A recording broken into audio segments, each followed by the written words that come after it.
Bonjour mesdames et messieurs, bon réveil et bienvenue dans ce journal. Hier, mercredi 4 janvier, c'était la présentation des vœux au chef de l'État, le président Alassane Ouattara au palais de la présidence de la République. Après les présidents d'institutions et les ministres du gouvernement, le corps diplomatique a présenté ses vœux de nouvel an au chef de l'État, le président Alassane Ouattara. Le compte-rendu de Viviane Naïm. Chef des missions diplomatiques accréditées en Côte d'Ivoire, représentant des organisations internationales, consul honoraire, ambassadeur ivoirien en poste au département central à Abidjan, le corps diplomatique dans son ensemble était bien présent à cette cérémonie de vœux. Leur porte-parole, le doyen du corps diplomatique, le nonce apostolique Monseigneur Joseph Spiteri, a félicité en des termes éloquents les résultats enregistrés aujourd'hui par la Côte d'Ivoire au plan de son économie et de sa stabilité politique. C'est un signe d'honneur pour nous tous, mes collègues, les chefs de mission diplomatiques accrédités en Côte d'Ivoire et moi-même, ainsi que les représentants des organisations internationales et le consul honoraire, de présenter à votre Excellence nos vœux les plus sincères de bonheur et de paix pour l'année 2017. La Côte d'Ivoire, une fois encore durant l'année 2016, a consolidé sa croissance économique et sa stabilité politique. Ces efforts, qu'on peut considérer comme un véritable success story, ont conduit le Conseil de sécurité des Nations Unies à lever les dernières sanctions qui pesaient sur la Côte d'Ivoire. Veuillez accepter, Excellence, nos félicitations pour la victoire référendaire qui a permis l'inauguration de la Troisième République et pour les bons résultats obtenus lors des premières élections législatives de cette nouvelle ère politique ivoirienne. La participation de l'opposition et la bonne tenue des deux campagnes qui se sont déroulées de manière apaisée et transparente aideront sans doute à renforcer la paix et la cohésion entre les Ivoiriens. Nos sincères félicitations à la Commission électorale indépendante, aux partis politiques, à tous les candidats et surtout aux électeurs qui ont participé dans ces exercices fondamentaux de la démocratie. Autant d'éléments favorables qui font dire aux doyens du corps diplomatique que la Côte d'Ivoire peut compter sur le soutien de la communauté internationale pour lui permettre d'accéder au fauteuil de membre non permanent du Conseil de sécurité des Nations Unies pour la période 2018-2019. Le nonce apostolique a clos ses propos en souhaitant un joyeux anniversaire au président de la République.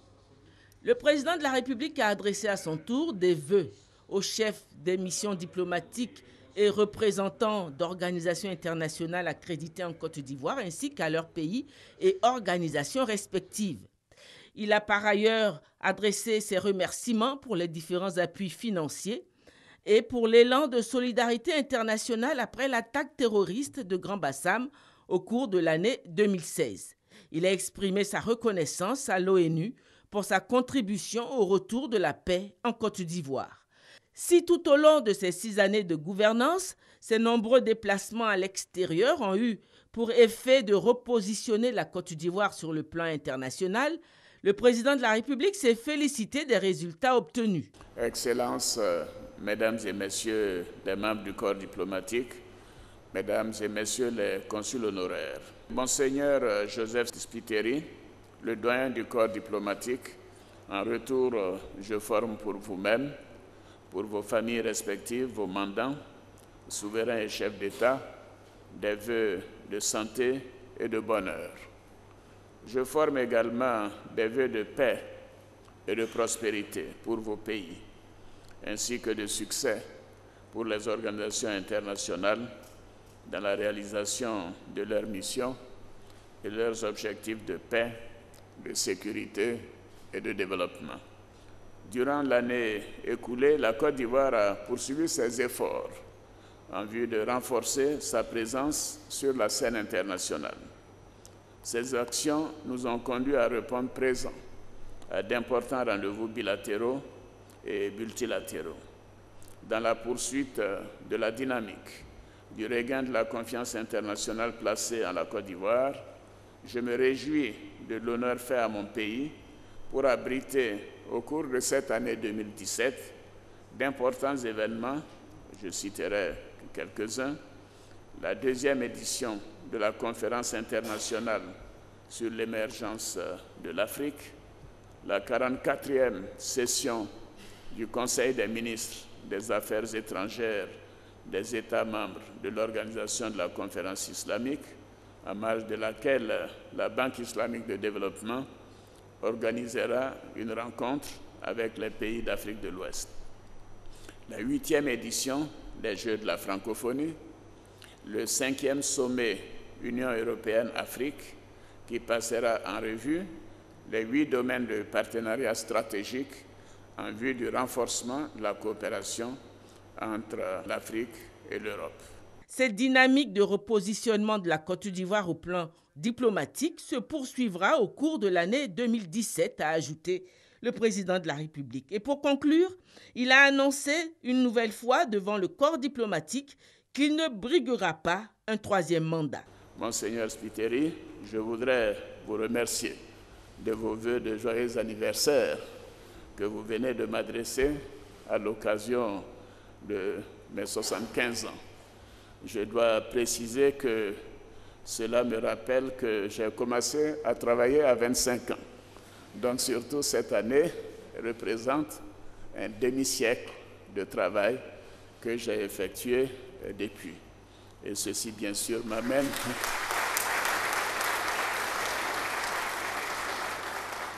à réaffirmer que les institutions de la République qui seront mises en place très prochainement me permettront de prendre congé en 2020.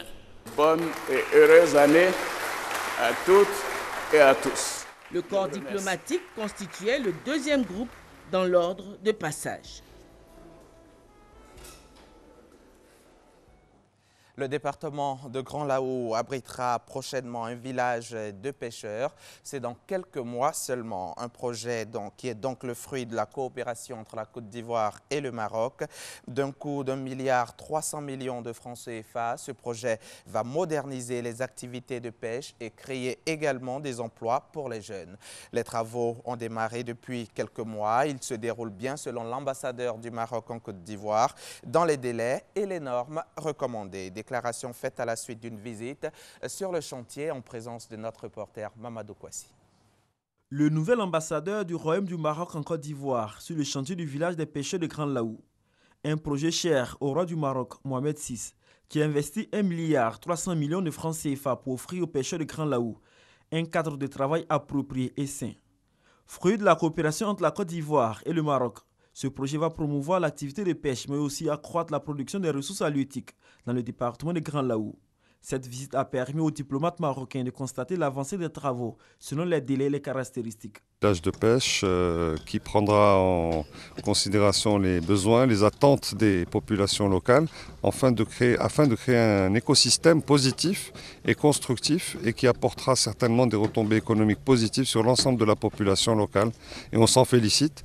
Aujourd'hui, j'ai visité le chantier, je vois que le chantier avance bien. Le député maire de Grand Laou, Jean, a indiqué à l'ambassadeur la détermination de la population à accompagner la réalisation de ce projet qui viendra réduire le taux de pauvreté dans la région. Ça va non seulement permettre aux jeunes d'avoir des emplois, aux femmes d'avoir des emplois, à l'activité de pêche de redémarrer et d'être boostée davantage. N'oublions pas que Grand Laou est la zone la plus riche en ressources halieutiques au niveau de la Côte d'Ivoire. Nous faisons plus de 52% des ressources halieutiques en termes de production. Donc ce grand projet vient aider en tout cas véritablement à relancer les activités économiques au niveau de cette zone. Le village des pêcheurs de Grand Laou sera bâti sur une superficie de 1 hectare dans le village de Laou-Kwanda. Ce projet ivoiro-marocain va créer 100 emplois directs, principalement les jeunes. La fin des travaux est prévue pour le 4e trimestre de cette année 2017. La Côte d'Ivoire est l'invité d'honneur du 25e FESPACO, le festival panafricain du cinéma et de la télévision de Ouagadougou. Le lancement de ce festival a lieu à Abidjan ce jeudi 5 janvier au Palais de la Culture de Treichville. Le délégué général du FESPACO, Ardiouma Soma, a salué hier mercredi les efforts du gouvernement à promouvoir le cinéma en Côte d'Ivoire et en Afrique. C'était au micro d'Issaïo.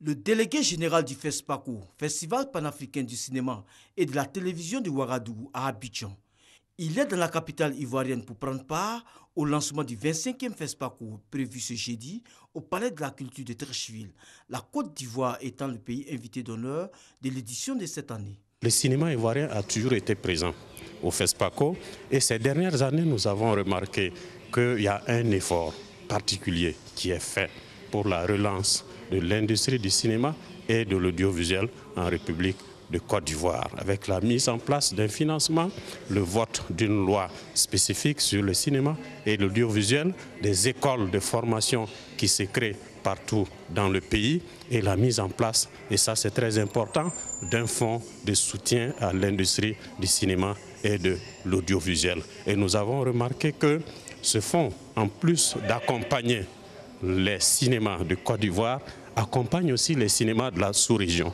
Donc il y a un effort qui est fait dans le sens du développement, dans le sens de la coopération sud-sud. Des efforts qui, selon le délégué général, ont pesé dans le choix de la Côte d'Ivoire comme pays invité d'honneur. Le FESPACO, qui se tient tous les 2 ans, est la vitrine du 7e art en Afrique.